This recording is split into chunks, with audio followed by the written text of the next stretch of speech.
স্বাগত বন্ধুরা কারিকুরির তরফ থেকে। কারিকুরি আজ তোমাদের কাছে একটা ডাল নিয়ে এসেছে, গাড়ুর ডাল। রাত পোহালেই গাড়ু।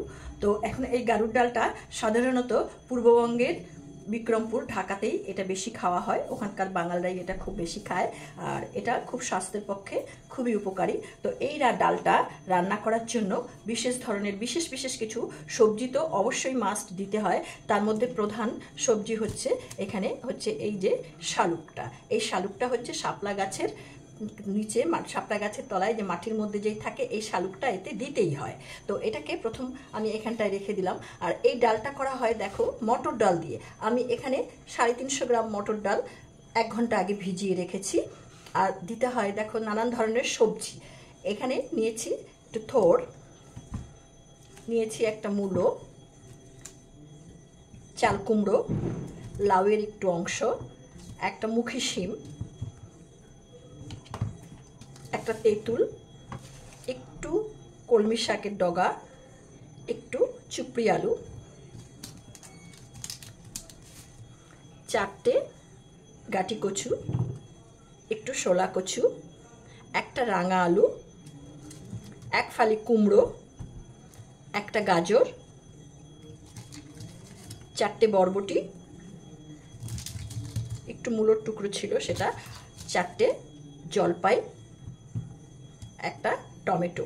তো এই যে এইগুলো দিয়ে মানে আমি আজকে এই গাড়ুর ডালটা করব। এর সঙ্গে চালতা দেওয়া হয়, কিন্তু এই মুহূর্তে আমার কাছে চালতা নেই, যার জন্য আমি দিতে পারছি না।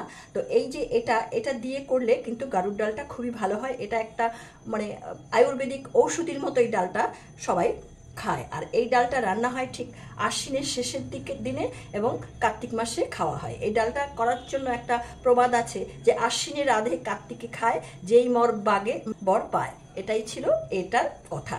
তো জানি না, আগেকার দিনের মানুষরা বলতেন, তো করে দেখি আমরা। এটা খেতে কিন্তু খুবই ভালো হয়। এখন আমি এই সবজিগুলোকে সব এক এক করে কেটে নেব। বন্ধুরা, গ্যাসটা ধরিয়ে দিয়ে একটা কুকার আমি এর মধ্যে বসিয়ে দিয়েছি। এইবার এই যে ডালগুলো, এই ডালগুলো আমি এর মধ্যে দিয়ে একটা সিটি মেরে নেব। ডালটা আমি ঘন্টা দেড়েক ভিজিয়ে রেখেছি। অল্প পরিমাণে জল দিয়ে দিচ্ছি, বেশি জল দিলে আবার জলটা উপর দিয়ে উঠে কুকারটা নোংরা হবে, যাতে সেটা না হয় আমি একদম পরিমাপ মতো জল দিয়ে দিলাম।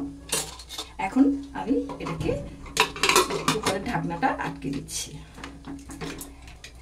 এবার আমি এটাকে তাড়াতাড়ি করার জন্য পাশের ওভেনে এই কুকারটা নিয়ে যাচ্ছি।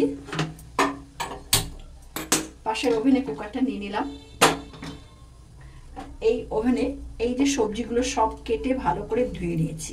এখানে তোমরা ইচ্ছে করে হাতের কাছে যা সবজি পাবে সবই দিতে পারবে, তবে এর মধ্যে অবশ্যই দিতে হবে শাপলা বা শালুক। এটা কিন্তু এটা বলে নিয়ম। তো এই সবজিগুলোকে আমি এখন এর মধ্যে জল দিয়ে সেদ্ধ করে নেব। এখন এখানে আমি 1.5 লিটার জল দিয়ে দিচ্ছি। 1 মগ জল এর মধ্যে দিয়ে দিলাম। এর সঙ্গে দিয়ে দিচ্ছি 2 চা চামচ লবণ। লবণটা পরে আমি দেখে আবার দেব। এই যে তেঁতুলটা গোটা আমি এর মধ্যে দিয়ে দিলাম। এবার আমি এটাকে ঢাকা দিয়ে দিলাম। এটা আমার সিদ্ধ হোক। এটা মোটামুটি সিদ্ধ হতে 5 থেকে 7 মিনিট লাগবে। ওইদিকে কুকারটাও আমার, কুকারেও সিটি পড়বে। দুই দিকে দুটো আমার হতে থাকলো। বন্ধুরা দেখো, আমার কুকারে সিটি পড়ার আগের মুহূর্ত এখানে পরপর 3টে সিটি কিন্তু আমার পড়ে গেল। এবার আমি কুকার যেটা যে ওভেনে বসিয়েছি সেই ওভেনটার নবটা আমি বন্ধ করে দিচ্ছি। গ্যাসটা বন্ধ করে দিলাম। এবার এই দিকে দেখো, আমার যে সবজিগুলো দিয়েছি সেটাও 5 থেকে 7 মিনিট হয়ে গেছে। খুব সুন্দর ফুটছে সমস্ত সবজি। দেখো, সবজি প্রায় আমার সেদ্ধ হয়ে এসেছে। এখন এই ডালের যে কুকারে যে ডালটা সিদ্ধ হয়েছে, কুকারটা খোলার অপেক্ষায়। ওটা খুললেই আমি ডালটা এর সঙ্গে যোগ করে দেব। এখন আমি এর মধ্যে দিয়ে দিচ্ছি একটা টমেটোকে 4 টুকরো করে, আর দিয়ে দিচ্ছি 10টা কাঁচা লঙ্কা চিড়ে। আর এখন এখন এখানে দিয়ে দিচ্ছি একটু কাঁচা হলুদকে গ্রেট করে। এটার মধ্যে আমি অন্য কোনো হলুদ দেব না, হলুদের গুঁড়ো দেব না। এই রান্নাটা কাঁচা হলুদ দিয়ে করতে হয়। আগেকার দিনে তো কাঁচা হলুদই ব্যবহার করা হতো, এখন তো আমরা সেটাকে এমনি হলুদ ব্যবহার করি। এই হলুদটা দিয়ে আমি এটাকে সিদ্ধ করে দিচ্ছি। হলুদটা একটু আগেই দিয়ে দিলাম, না হলে কাঁচা হলুদের যে একটা গন্ধ আছে সেই গন্ধটা এর মধ্যে হবে।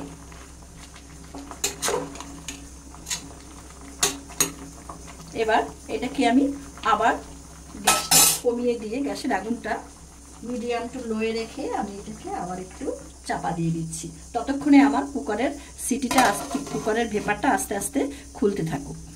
বন্ধুরা দেখো, ডালটা আমার বেশ সুন্দর সেদ্ধ হয়ে গেছে, খুব সুন্দর সেদ্ধ হয়ে গেছে।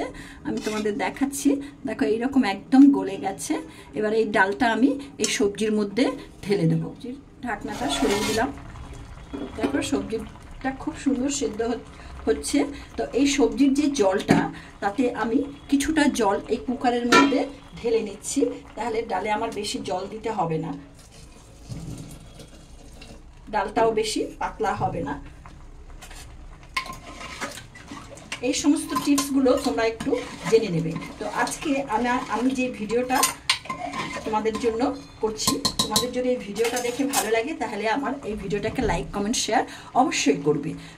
আর যে সমস্ত বন্ধুরা আমার এই চ্যানেলটিতে নতুন, আমার এই চ্যানেলটিকে এখনো পর্যন্ত সাবস্ক্রাইব করনি, তারা অবশ্যই আমার চ্যানেলটিকে সাবস্ক্রাইব করে বেল আইকনের অল অপশনটিকে প্রেস করবে, তাহলে আমার পরবর্তী সমস্ত নোটিফিকেশনস তোমাদের কাছে সবার আগে চলে যাবে। এবার দেখো এই ডালটা আমি সমস্ত এর মধ্যে ঢেলে দিচ্ছি। এতে কি হলো, এই যে সবজির জলটা আমি ডালে দিয়ে নিলাম, আমার ডালটা কিন্তু খুব বেশি পাতলা হলো না। দেখো কি সুন্দর সমস্ত সবজি এখানে সুন্দরভাবে সেদ্ধ হয়ে গেছে। দেখো চাল কুমড়ো নরম হয়ে গেছে, লাউ নরম হয়ে গেছে, মূলো নরম হয়ে গেছে, সব সুন্দর নরম হয়েছে। এবার এটাকে আমি আরও কিছুক্ষণ 5 থেকে 7 মিনিট আমি আরও ফোটাবো। দেখো বন্ধুরা, ডালটা আমার ফুটছে। ডালটাতে আমি 2 চা চামচ লবণ দিয়েছি। এখন আমি এতে আরও 1 চা চামচ লবণ দিয়ে দিলাম। যেহেতু এর মধ্যে টক জিনিসটা আছে, সেই জন্য লবণের পরিমাণ একটু বেশি লাগবে। দেখো কি সুন্দর সমস্ত ডালটা সবজিটা সব একসঙ্গে সুন্দরভাবে মিশে গেছে। এবার আমার এই ডালটা একদম তৈরি। এবার এর সঙ্গে আমি একটু মিষ্টি দিয়ে দেবো। মিষ্টিটা অপশনাল, তোমরা ইচ্ছে করলে নাও দিতে পারো। আমি এখানে 2 চা চামচ মিষ্টি দিয়ে দিচ্ছি।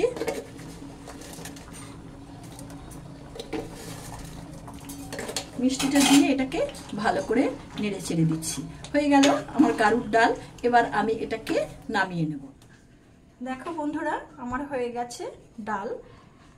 আমি এখন এর ঢাকনাটা তুলে নেব। দেখো ঢাকনাটা তুলে নিচ্ছি। আর দেখো কীরকমভাবে আমি এটাকে সুন্দর করে এখানটায় নিচ্ছি। তেঁতুলটাকে নিলাম, দেখো এর মধ্যে দিয়ে দিলাম। এটাকে এইভাবে নেড়ে চেড়ে, সমস্ত সবজিগুলো আমার গোটা রয়েছে, কিন্তু প্রত্যেকটা সবজি বেশ সুন্দর সেদ্ধ হয়েছে। দেখো এইভাবে যদি আমরা 1 বাটি খেতে পারি তাহলে আমাদের শরীরের পক্ষে উপকার, মনটাও বেশ সুন্দর ভরে যাবে এবং ভীষণ ভালো লাগে এটা খেতে। তো এটা আজকের এই ভিডিওটা তো তোমরা দেখলে। এই ভিডিওটা ভালো লাগলে অবশ্যই লাইক কমেন্ট শেয়ার করবে, এটা আমি তোমাদেরকে আগেই বলেছি। এই ভিডিওটা তো তোমরা দেখলে, ভিডিওটা দেখার জন্য তোমাদেরকে অসংখ্য ধন্যবাদ। তোমরা ভালো থেকো, সুস্থ থেকো, আর আগামী দিন দেখা হবে তোমাদের সঙ্গে নতুন কোনো ভিডিও নিয়ে। ধন্যবাদ।